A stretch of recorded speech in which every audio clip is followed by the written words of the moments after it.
Hello my dear student, social study में आप लोगों का स्वागत है। और आप लोग अध्ययन कर रहे हैं सामाजिक विज्ञान कक्षा 10 जो एनसीईआरटी पैटर्न पर आधारित है। इसमें से लघु उत्तरीय प्रश्न आप लोगों को बताना है। और पहला आपका है वुड ब्लॉक प्रिंट या तख्ती की छपाई यूरोप में सन 1295 के बाद आई। तो ये कई भागों में विभाजित किया गया है इस क्वेश्चन को। इन क्वेश्चनों को 3 हैं। मार्टिन लूथर मुद्रण के पक्ष में था और उसने इसकी खुलेआम प्रशंसा की। आपका तीसरा है महात्मा गांधी ने कहा कि स्वराज की लड़ाई दरअसल अभिव्यक्ति, प्रेस और सामूहिकता के लिए लड़ाई है।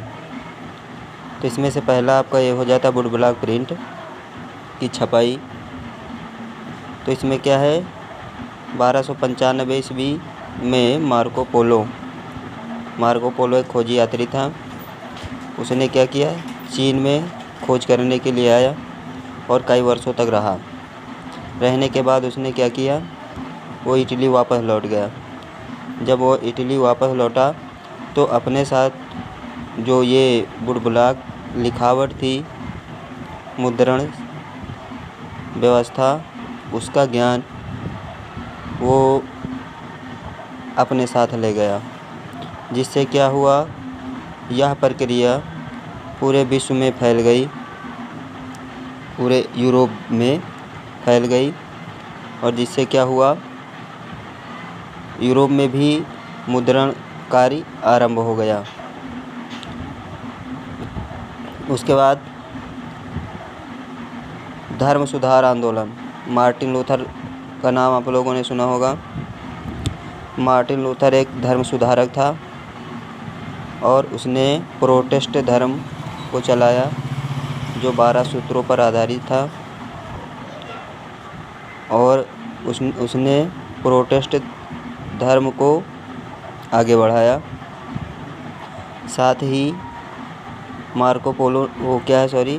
मार्टिन लूथर ने क्या किया, उसने कैथोलिक धर्म का विरोध किया। जो उसके बाद अपने मुद्रण के माध्यम से उसने प्रचार प्रसार किया और उन्होंने लोगों को बताया कि क्या है, ईश्वर एक है और कोई भी व्यक्ति अगर कोई अपराध करता है तो उसके लिए कोई भी पत्र खरीदने से उसकी सज़ा माफ़ नहीं होती है। तो क्या किया, अपने विचारों को मुद्रण के माध्यम से लोगों तक पहुंचाया। जिससे क्या हुआ कि न्यू स्टेटमेंट लूथर तर्ज में या अनुवाद किया गया। ठीक, तो उनके विचार थे, उनको क्या किया गया, अनुवाद किया गया मार्टिन लूथर के विचारों को। और मार्टिन लूथर ने भी क्या किया, इसकी मुद्रण की प्रशंसा की और उन्होंने इसके माध्यम से ईश्वर की महानता को बताया और कहा कि मुद्रण व्यवस्था जो है वो ईश्वर द्वारा प्रदान किया गया एक तोहफा है। ठीक, तो इस तरह से मार्टिन लूथर ने क्या किया, मुद्रा संस्कृति का प्रचार किया और अपने धर्म का भी प्रचार प्रसार किया। आगे हम चलते हैं दूसरे पेज पे। ठीक, आपका ये 2 क्वेश्चन हो गए हैं, पहला और दूसरा, का और खा। अब आप लोगों को कौन सा बताना है, खा नंबर, महात्मा गांधी स्वराज की लड़ाई। ठीक है, तो आप लोग इसका अध्ययन करेंगे दूसरे प्रश्न का। इसमें क्या है, महात्मा गांधी ने स्वराज की लड़ाई। स्वराज का मतलब क्या होता है, स्व मतलब आधा क्या होता है स्वराज, मतलब अपना राज्य। ठीक है, तो इसकी लड़ाई में उन्होंने क्या किया, अभिव्यक्ति प्रेस को कहा, प्रेस की सामूहिकता को कहा। ठीक है, तो क्योंकि ब्रिटिश की जो सरकार थी वो भारत को 3 आज़ादियों को दिलाने की कोशिश कर रही थी।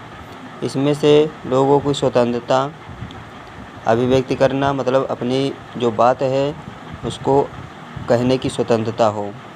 फिर पत्र पत्रिकाओं की वास्तविकता व्यक्त करने की आज़ादी।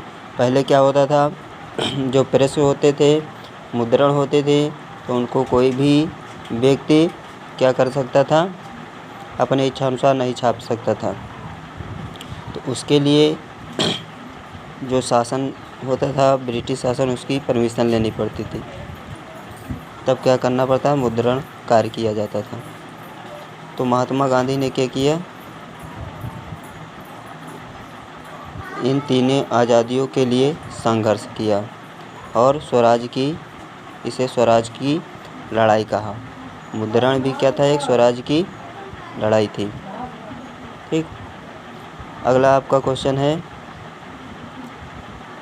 पेनी-चेप बुक्स के महत्व के कोई 3 सूत्र लिखें।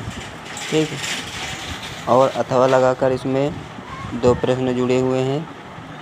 एक है, क्या है, 18वीं सदी के यूरोप में उन नई छपी पुस्तकों का वर्णन करें जिन्हें फेरी वाले गांधी गाँव में जाकर बेचते थे। ठीक, तो पेनी-चेप पहले क्या है आप लोग समझ लीजिए। पेनी-चेप एक क्या होती, छोटी सी बुक होती थी, जिसे आप लोग मान के चलिए क्या कहते थे, डायरी कहा जाता है ना। तो ये डायरी के आकार की होती थी, जिसको क्या होता था, आसानी से जेब में रखा जाता था।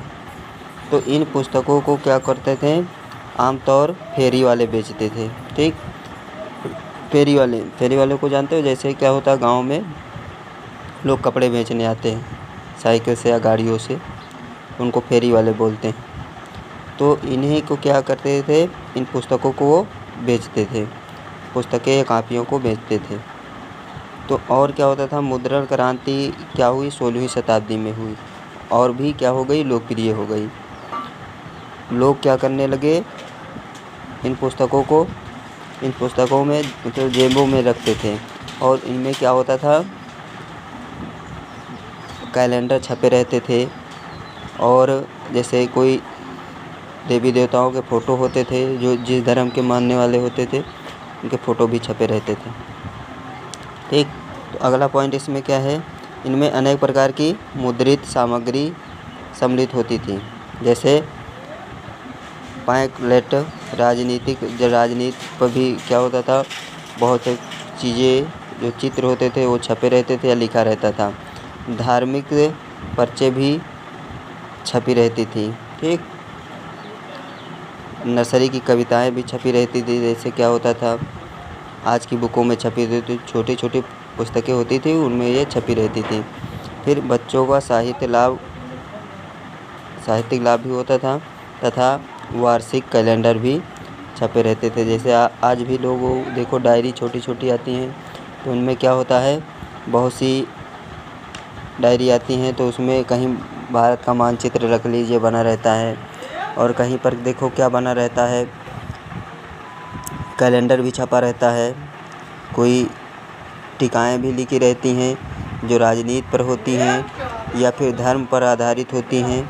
तो इस तरह से क्या होता है, इसमें अनेक प्रकार की गाथाएँ भी लिखी रहती थी, और इन पुस्तकों को आसानी से लोग जेबों में रख लेते थे।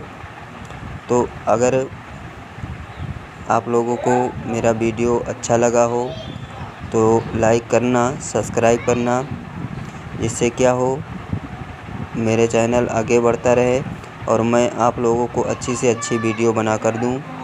जिससे आपका भविष्य सुधरता रहे। जय हिंद, जय भारत।